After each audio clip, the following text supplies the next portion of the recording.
Bismillahirrahmanirrahim. Assalamualaikum warahmatullahi wabarakatuh.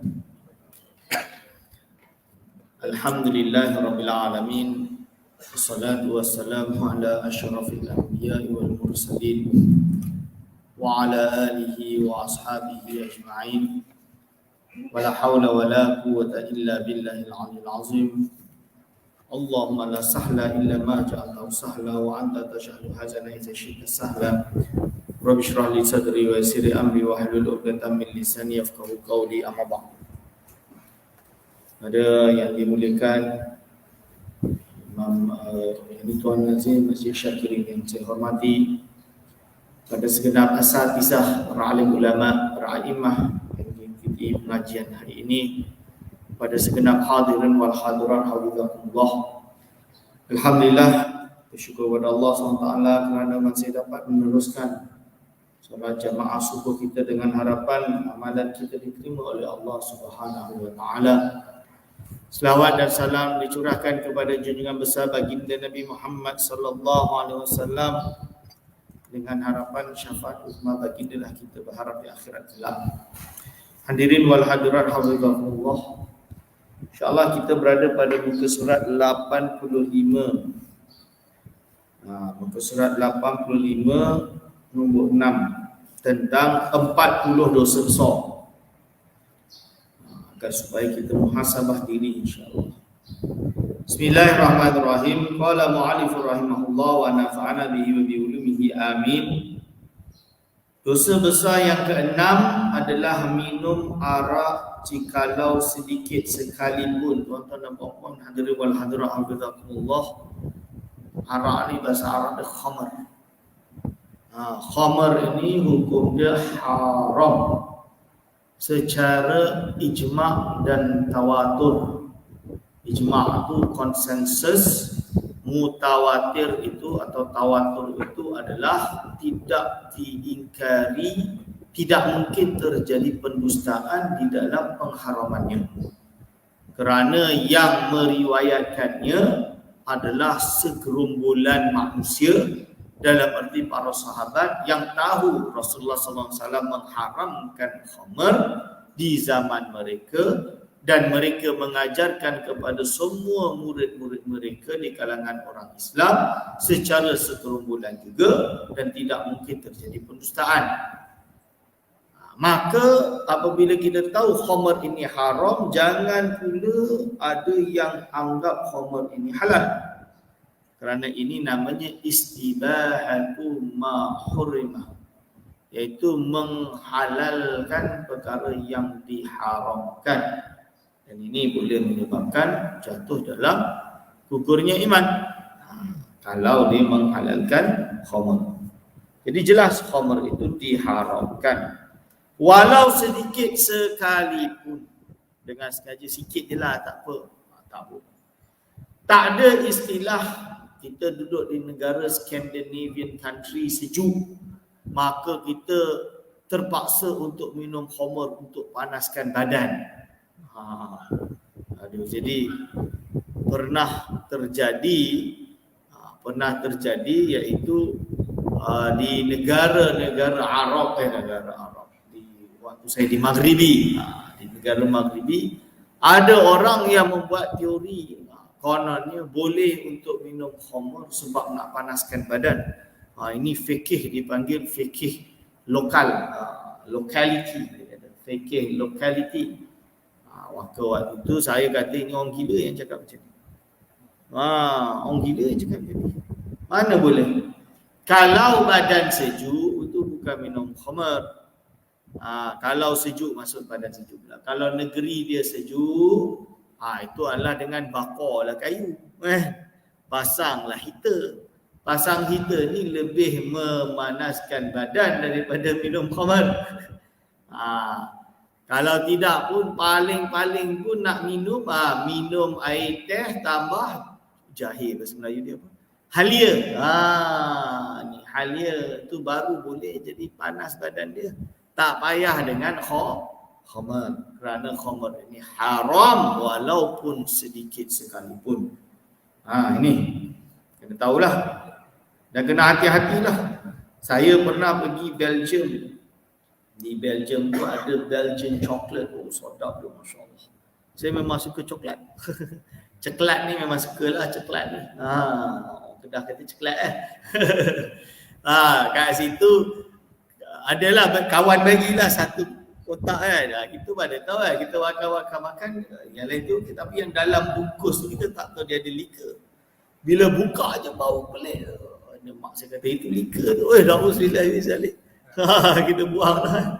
Buang lah ni.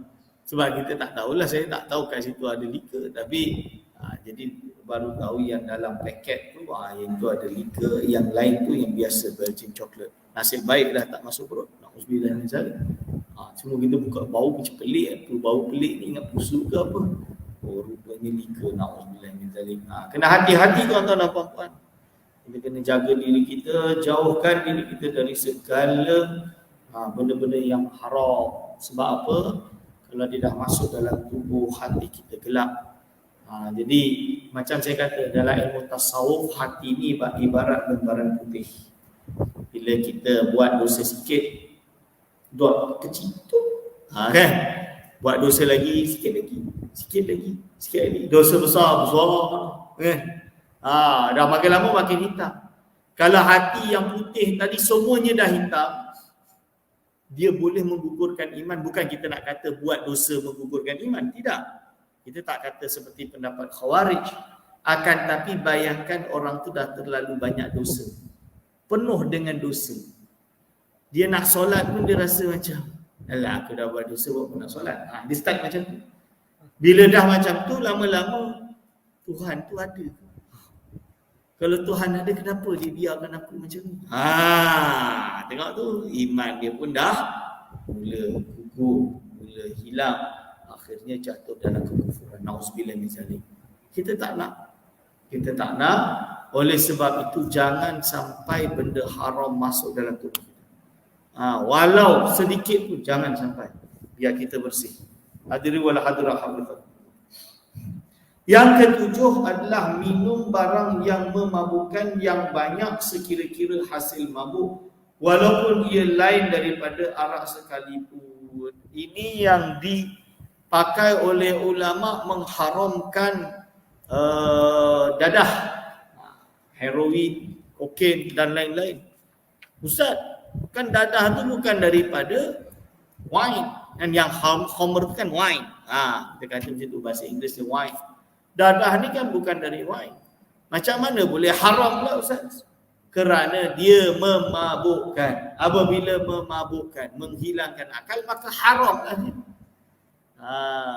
Ini haramlah dia. Maka kita mengharamkan dadah, bukan menajiskan dadah. Kalau khamr, wine, najis. Kerana keharaman dia dan kenajisan dia bidzatihi, dengan zatnya sendiri. Tapi kalau dadah, ini adalah kerana memabukkan, ada ilat memabukkan. Berarti kalau tuan-tuan dan puan-puan ketika hendak operation ke, sakit ke, contoh dia ada penyakit yang kena pakai steroid ke, kan? Misalan dia doktor prescribe, contoh dia. Jangan kata ini najis pula. Bukan. Dalam arti najis bidzatihi, tidak, kerana itu adalah perubatan yang memang doktor telah prescribekan. Kan tetapi kalau digunakan macam tadi yang guna untuk dadah dan lain-lain, hukum dia haram, tuan-tuan dan puan-puan. Haram, maka tidak boleh melakukannya dan ia termasuk maka ia termasuk daripada dosa besar. Semoga keluarga kita, anak kita semuanya dijauhi dari perkara-perkara ini. Yang ke-8, mencuri harta orang kadar yang mewajibkan potong tangan. Nauzubillahiminzalik. Mencuri harta orang lain, iaitu mengambil harta orang lain dengan niat untuk dikuasai, dengan niat untuk dikuasai tanpa hak. Itu nama dia mencuri. Jadi penyakit terutama dari kalangan orang-orang muda, kadang-kadang dia ada penyakit nak mencuri. Padahal bukan dia perlu pun, tapi sengaja nak mencuri. Ini yang bahaya, terutama dekat asrama-asrama. Ini yang paling bahaya yang kita kena sedar mereka. Adapun mencuri harta yang sedikit maka iaitu dosa kecil. Kata Hulaini, menurut Imam Hulaini, melainkan jika orang yang dicuri hartanya itu miskin maka mencuri hartanya itu dosa besar. Jadi adalah susah curi lagi.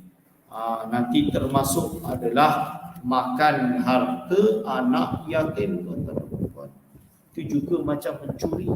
Harta anak yatim tu macam mana? Ada mak bapak meninggal, kan? Anak masih kecil, umur 4 tahun. Mana dia tahu tentang harta? Hartanya dikelola oleh pak saudara dia. Pak saudara dia boleh mentadbir harta tersebut. Apa dia buat? Dia ambil, dia jual rumah dia apa, sampai budak tu jadi miskin. Yang kaya pak saudara dia. Hati-hati. Anak yatim yang dianiaya macam ni, pemelaku dia siap-siaplah duduk dalam neraka tu. Ni tuan-tuan. Tangan ni dibakarnya, dicucuk, dibakarnya di akhirat kelak. Perut dalam ni dia ambil dan di rokoki bahasa Jawa tu. Macam tu. Orang yang makan harta orang yatim, anak yatim. Nauzubillah min zalik. Kena jaga, tuan-tuan. Kena hati-hati, tuan-tuan. Sebab tu nak menjaga anak yatim ini susah. Kalau contoh dia warisan yang ditinggalkan itu dengan satu rumah besar, dengan 2 kereta misalnya dia, belum lagi duit dalam bank. Kalau boleh pastikan semua duit tu masuk dalam ASB budak tersebut. Kan? Dah masuk dalam ASB budak tersebut, jangan pula dijual kereta dia. Kalau jual pun mungkin ada 2, tak ada siapa, budak tu kecil lagi nak drive, dia dah ada kereta sendiri, nak hantar budak ni pergi sekolah. Contoh dia. Jual kereta 2 tersebut, duit tu masuk dalam akaun ASB budak ni. Lalu untuk biaya dia sekolah, kiralah 1 bulan tu berapa. Contoh dia sekolah dengan makan dia semua perlu RM700, maka ambil hanya RM700 bagi budak tu makan. Jangan solap duit dia, walau sedikit pun, sekalipun. Jangan anggap saya dah tolong dia, ni bayaran kepada saya. Jangan. Kata berkasih sayang kepada anak yatim, tapi nak minta bayaran pula jaga anak yatim. Tak boleh. Tak nak rugi, ya. So ambil bahagian daripada harta dia untuk dia, bukan kita yang makan harta anak yatim, tuan-tuan dan puan-puan. Sampailah bila dia dah besar, dia dah dewasa, maka dia kena mentadbir harta dia sendiri. Bila dia takbir harta dia sendiri, itu urusan dia lah. Lepaskan ni, kena hati-hati. Dan jangan ingat aku pak saudara lagi pandai apa boleh. Boleh urut, tanggungjawab, tuan-tuan. Burden tu besar. Tanggungjawab tu besar. Takut kita. Betul, takut. Jadi kita kena sedar benda ni, jangan anggap benda remeh. Nanti di akhirat kelak kena kan, tak lepas. Yang ke-9, menukas tu menuduh. Seseorang dengan berbuat zina, ni nama dia qazaf. Kena hati-hati buat qazaf ni. Jangan nanti kita ni terlalu mudah menjadi penyebab dosa besar. Termasuk menuduh zina, menyalurkan berita. Ni penyakit ni. Ada orang skandal, forward, kabur ni, kabur. Itu nama dia menukas. Itu nama dia qazaf. Hukum dia dosa besar. Tak kisahlah politician ke tak politician ke, mana siapa-siapa pun, ini benda yang perlu kita jaga dan tutup mulut. Betul sekalipun tak boleh, tak cukup syarat. Kena syarat dia 4 orang saksi dengan mata. Video jelas tak? Contohnya. Tak boleh. Video tu boleh palsukan. Menurut pakar tak boleh palsukan. Pakar pun boleh dipalsukan. Apa nak kata menurut pakar video tak boleh dipalsukan? Macam tu. Betul, hari ini kena macam tu. Bukti dia paling mudah lah, tuan-tuan. Nak menuduh seseorang dengan video dia ceramah. Contohnya. Orang boleh potong sana, potong sini, potong sana, dengan ceramah macam ya je. Kan betul kan? Macam ya. Ternyata tidak. Ni macam mana? Kalaulah ceramah pun orang boleh buat. Video yang pelik-pelik lagi lah orang boleh buat. So tak kisahlah betul ke tak betul ke, na'udzubillah min zalik ke, kalau tak cukup syarat tak boleh. Tak boleh ngata, tak boleh tuduh, tak boleh salurkan kita. Tak boleh. Ini memang Allah SWT larang, haram. Kalau kita tahu betul sekalipun, kita tutup mulut. Itu aib orang. Jangan dibuka. Buka 8. Kalau dia tu khazaf zina muhsan, 80 rotan. Zina 100 rotan kalau zina ghairu muhsan. Kalau qazaf muhsan 80 rotan. Orang dah kahwin kita tuduh dia berzina, berarti 80 rotan. 20 lagi dah cukup sama macam zina dah. Ni kena tahu ni dosa besar. Sebab itu kita kena jaga lidah kita. Terutama sekarang ni dah mudah untuk forward. Sebab itu hadis baginda sallallahu alaihi wasallam, bukan saya, hadis Rasulullah sallallahu alaihi wasallam, kafa bil mar'i ithman ay yuhaddisa bi kulli ma sami'a. Maka cukuplah orang tersebut mendapat dosa dengan dia cerita apa saja yang dia dengar. Dia dapat, dia forward je dalam itu, forward. Jaga hati-hati. Semua benda lah, hati-hati tuan-tuan dan puan-puan. Jangan mudah percaya yang ada dekat dalam WhatsApp tu. Jangan mudah percaya. Okey. Yang ke-10, jadi saksi dengan dusta, syahadatuz zur. Syahadatuz zur tu jadi saksi dengan dusta. Ini dosa besar. Tuan-tuan dan puan-puan, tak boleh. Syahadatuz zur, persaksian palsu, dosa besar. Termasuklah yang buat sertifikat vaksin palsu. Itu termasuk. Saya ada satu soal berita harian 8 Januari kalau tak salah, bahas tentang syahadatul. Contoh dia benda macam tu. Tak boleh. Kalau tak nak pakai sangat tu, kalau tak nak tu, tak payahlah nak tipu. Ngaku je lah tak payah, tak makan, dah selesai. Kan? Ustaz tak boleh masuk sini, tak boleh masuk situ, siapa suruh nak menyusahkan orang lain? Kita sama-sama tolong negara ni, kita sama-sama tolong kawan kita. Kalau tak, bagi jalan keluar selain. Siapa ada tak jalan keluar selain vaksin? Ada tak? Saya nak tanya, ada tak? Tak ada. Belum jumpa jalan keluar. Ubat pun belum, kata ni dah jumpa. Saya ni dah teruk lah, didajjalkan lah, diapakan lah, dah terus terang. Padahal membahas vaksin ni, saya bahas ni bukan sekali persidangan, 4 kali. Malaysia dan Indonesia. Hujah-hujah itu kita dah dengar banyak kali, kita tanya berjam-jam. Berjam ini ingredient dia macam mana, istilah macam mana, semua tu kita uraikan. Perbahasan fikih itu dah selesai. Janganlah tanya perbahasan medical dia tu, itu orang yang medik tu yang bertanggungjawab. Tapi ingredient dia tu saya kenalah tanggungjawab tu. Jadi yang dijelaskan itu kita bahas. Sampai boleh kata apa ni duk bagi orang makan babi. Betul kan, duduk bagi makan babi. Dah dia pergi haji, tiap kali pergi haji tu tak makan babi ke? Nak kata macam tu. Bukan, ini dah dibahas oleh ulama. Boleh kita buka keputusan muzakarah, bukan muzakarah fatwa Malaysia, buka keputusan Majlis Ulama Indonesia, dia bagi dalil dalam bahasa Arab lengkap. Kalau itu pun tak cukup, nak percaya, nak pegang hujah kita, hujah ulama wassalam. Sebab saya tahu NGO ada NGO buat mata terus, ini adalah ni. Tanya-tanya dia bahasa Arab pun dia tak reti. Kena tipu orang awam. Ini NGO Islam ini memperjuangkan hak orang Islam. Tapi tipu orang macam mana? Ini kita bagi hujah hitam putih, black and white tu pun tak cukup lagi. Ini dia tuan-tuan. Syahadat usul, hati-hati. Yang ke-11, merampas harta kerana sabda Nabi sallallahu alaihi wasallam, iqtata'a shibran min al-'ardi zulman tawwaqahu Allahu iyyahu yaumal qiyamati min sab'i aradina.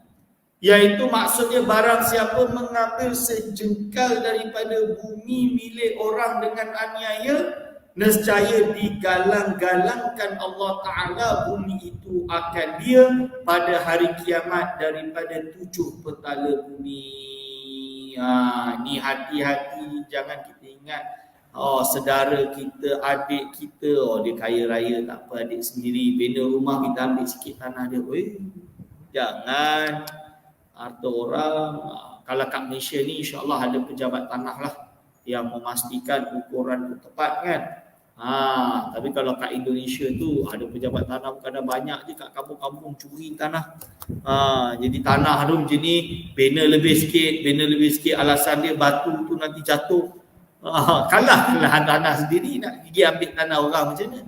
Walau sejengkal kan. Sejengkal. Shibron tu sejengkal. Allah SWT condemn nanti. Jadi kena siksa oleh Allah SWT. Jadi jangan kita ambil. Begitu juga merampas harta. Merampas ni ghasab.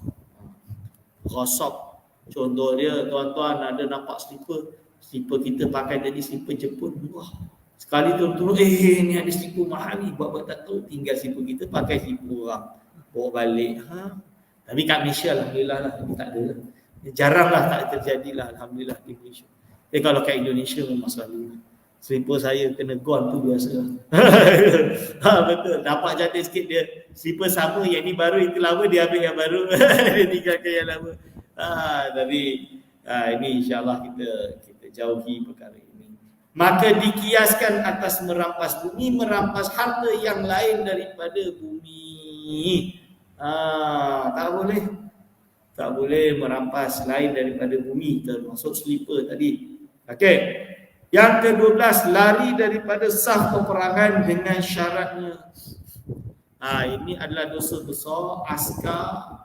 Jadi bila askar dah berjuang untuk negara dan agama, misalnya pergi berangkat 10,000 bala tentera berjalan untuk pergi berperang.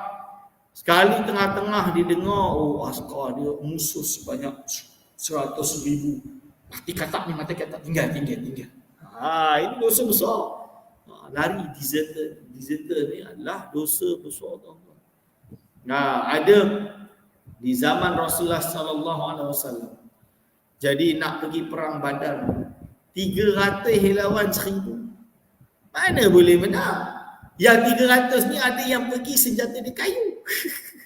Tak ada senjata, ada yang pergi tak ada senjata, nak pakai tangan je lah kan. Lebih kurang bukan macam tu, sebab tak ada duit, tak ada senjata. Tunggu kalau jumpa senjata kat tengah perang. Sampai macam tu. Para sahabat dulu pergi berperang. Sebab itu ulama sebut dalam kitab akidah, termasuk yang dihormati, yang mendapat ketinggian derajat di kalangan sahabat adalah Ahlul Badar. Ahlul Badar sebab apa? Mereka pergi dalam keadaan dah niat dia akan mati syahid. Maksud dia apa? Dia tahu dia tak akan menang. Lebih kurang macam tu. Dia tahu Rasulullah khabarkan akan menang. Dia percaya akan menang. Tapi dia tidak ada masalah kalau dia tidak menang dan mati dan kalah mati syahid. Hari ini kita orang pergi perang bukan apa? Sebab nak duit.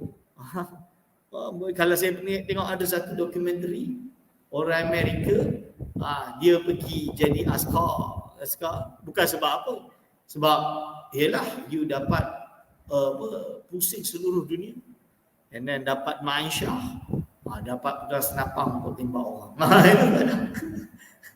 Kadang jadi macam tu, dah tak betul ini jadi kita kena jaga diri kita.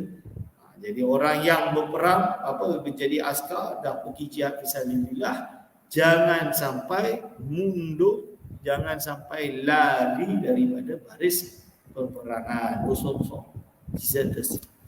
Yang ke-13, makan harta riba. Apakah itu makan harta riba? Orang Yahudi ni memang paling kuat riba lah. Pinjam 10, balik 15. Tambah lama, tambah lagi. Tak jauh beza lah dengan bank-bank konvensional ni. Lebih kurang macam tu. Ini nama dia makan harta riba. Diharamkan tuan-tuan dan puan-puan. Hukum dia haram makan harta riba. Bahkan harta riba ini termasuk boleh mengeruhkan hati kita. Boleh menggugurkan iman macam saya sebutkan tadi itulah. Kalau dah banyak makan benda yang haram, riba, akhirnya iman pun hilang. Na'udzubillah min zalik, kita tak nak macam tu. Macam kisah yang saya sebutkan tadi.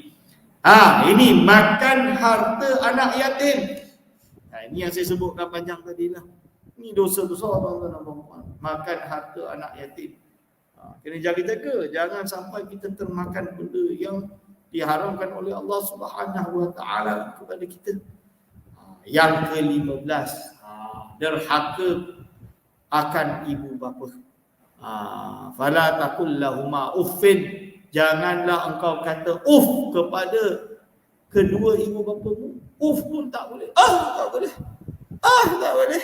Apa lagi tengking, oi. Tapi zaman lah ni, na'udzubillah min zalik.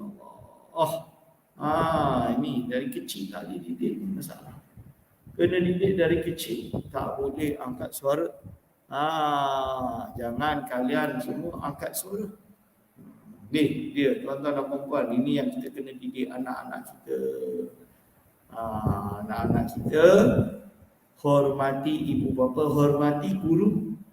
Guru juga, sebab guru ini adalah ibu bapa majazi. Dia seperti ibu bapa kita secara majaz. Tanpa guru, siapakah kita masa hadapan tersebut? Tak ada.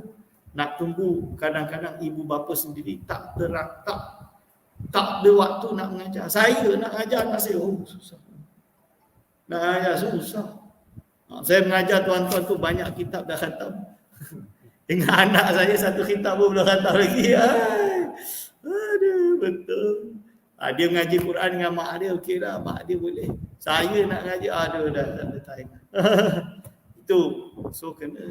Dan yang kedua, mengajar anak ni, inilah kita, hati kita dengan anak tu sayang. Nak garam tak boleh. Tak garam dia tak apa. Ini macam mana? Betul. Susah. Kena orang lain tu. Ulama-ulama dulu, ulama alim macam mana, anak dia tak boleh ajar, dia bagi orang lain ajar. Itu fakta. Kerana apa, kita tak kuat, terlalu ambisius satu keadaan, kadang-kadang terlalu sayang kadang-kadang. So bagi orang lain. Sebab itu budaya di pondok-pondok di Indonesia. Ini saya bagi tahu. Kenapa pondok di Indonesia survive? Sebab di pondok ni macam state, macam negara. Satu pondok ni macam satu negara. Yang ada raja dia, kiai dia tu raja. Anak dia tu Gus, kita bagi dia tu kira macam the crown prince.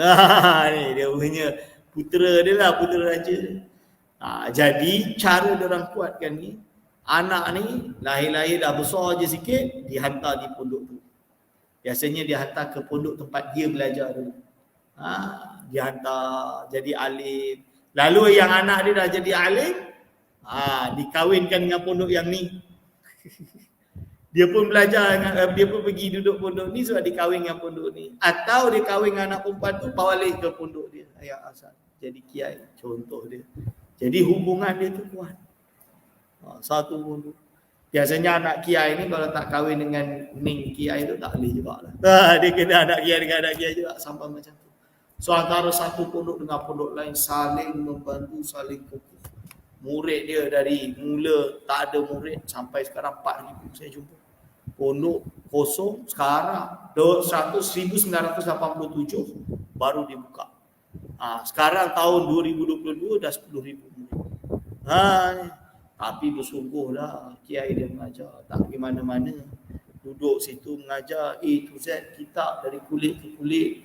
Mengaji je, tak buat benda lain lah. Mengajar siang pagi malam, siang pagi malam, siang pagi malam. Murid yang datang nak ilmu tu dapat ilmu dan suka. Bila dia dapat ilmu, dia khidmat kepada kiai dia, dia cinta kiai dia. Sebab apa? Sebab kiai dia dah mendidik dia. Dan murid ni hormat kiai dia macam dia hormat mak bapak dia. Menghormati. Dan mak bapak ni datang, dia tak ada nak condemn kiai dia. Kita kat Malaysia ni sekular sangat, ngaku je nak ngaku negara apa agama persekutuan Islam. Tapi mak bapak kadang hantar pergi Mahat Hafiz ni, ustaz. Ni ustaz, tak habis-habis ustaz dia. Marah ustaz. Apa anak saya makan telur je? Kenapa anak saya ni je? Betul. Wah, ni kita kena sedar.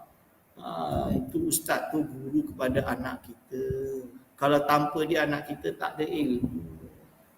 Ni. Kalau dalam kitab Ta'limul Muta'alim, satu saat ni kita buka kitab tu. Kita buka Ta'limul Muta'alim, belajar adab menuntut ilmu. Dalam kitab Ta'lim Muta'alim ni ada satu khalifah tu. Dia hantar anak dia kepada tok guru syekh ni. Dia pesan kat syekh dia, anakku ini adalah anakmu, kalau kau bunuh dia tak ada kisos kepadamu. Bawa dia buat itu. Tak ada kisos kepadamu. Maksud dia terserah kau nak didik macam mana. Dan anak tu diberitahu, aku tak kisah kalau kau fikir apa pun dengan Tok Syekh. Dulu ni raja-raja, sultan-sultan dekat negara Arab, kisah-kisah dia hantar anak dia tu. Anak dia tu memang dirotan oleh Tok Guru. Al-Asa liman asa. Ada lagi manuskrip, satu kitab dia membahas tentang rotan. Syair. Al-Asa liman asa. Tongkat rotan kepada orang yang asa tu menderhaka. Maksud dia nakal lah. Nakal ni kena rotan. Walaupun anak raja dia rotan. Sekalipun zaman dulu. Hari ini bukannya raja, buruh pun ada anak dia kena tegur dengan cikgu, dah datang macam samsing di sekolah. Apa ni? Oi. Ni sekular kita dah teruk sangat. Orang Melayu sekular kita dah teruk sangat. Padahal adab kita dengan guru dah tak ada. Kena ada. Kena didik anak kita untuk hormat guru. Hormat guru. Ini tuan-tuan dan puan-puan. Tengoklah bukti dia. Pondok kan Malaysia sekarang ni. Belajar pondok lama 7 tahun lebih. Keluar pondok duk kafirkan tok guru dia. Ada. Kafir kan kitab-kitab pondok ni semua pondok banyak kufur dan murtad dalamnya. Lidah cakap. Budak pondok. Ngaji pondok. Universiti pun tak lulus. Tapi lidah ajab. Ini sebab apa? Didikan akhlak tak cukup. Tak mengaji ta'lim bila nak masuk pondok. Sebab tu kami kalau di Indonesia masuk pondok, pertama sekali kita mengaji adalah Ta'limul Muta'allim Imam Zarnuji. Ta'limul Muta'allim Imam Zarnuji. Itu pertama sekali. Adab dengan guru. Adab dengan ilmu. Adab dengan kitab. Ini kena jaga tanda. Yang ke-16, dusta atas Rasulullah sallallahu alaihi wasallam. Man kadzdzaba alayya mu'tamidan falyatabawwa maq'adahu minan nar. Barang siapa yang mendusta atas namaku, maka Allah SWT persiapkan tempat duduknya atau kursi di akhirat nanti, di neraka nanti terbuat daripada api yang membara. Ini dosa besar, dusta atas Rasulullah sallallahu alaihi wasallam. Okey.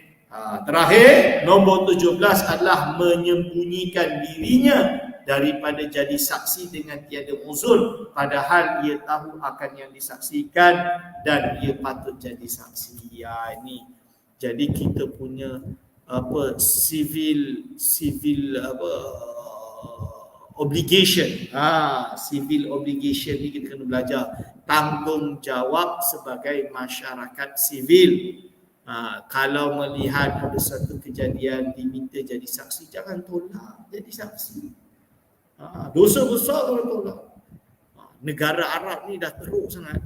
Kalau saya belajar kat negara Arab ni, ada kejadian dia tak nak jadi saksi sebab dia malas. Nak kena pergi mahkamah malas.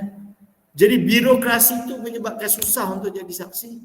Maka diorang rata-rata tak nak jadi saksi. Walaupun jelas ada orang rompak depan kita, dia tahu perompak tu muka dia macam mana, dia tak nak pergi balai polis kabur. Sebab apa? Sebab dia tak nak jadi saksi. Ini penyakit. yang kata dia penyakit. Kalau susah sangat birokrasi kerajaan, tolonglah rubah birokrasi mahkamah tu biar mudah. Zaman dulu nak mahkamah tak adalah susah-susah nak naik tangga tinggi-tinggi. Datang ke sini kodi duduk kat situ. Selesai kan? Perapatan kodi dia panggil. Kenapa nak kena susah-susah kan? Mudah kan? Yang nak jadi saksi, pastikan dia nak menjadi saksi. Dan jangan sampai kita tinggalkan kewajipan menjadi saksi. Aksiden ke, nampak orang curi, siapa yang curi, jadi saksi, lapor, buktikan, tanya, ni khabar dia pakai topi ni, dia pakai macam ni. Itu saja yang diperlukan. Jadi kita kena ada kewajipan tanggungjawab sivil kita kepada umat ini. InsyaAllah kita iktifakkan pengajian ini sampai sini. Kita jumpa lagi pada bulan hadapan, iaitu minggu hadapan. Aku qauli hadza astaghfirullah wa lakum. Wassalamualaikum warahmatullahi wabarakatuh.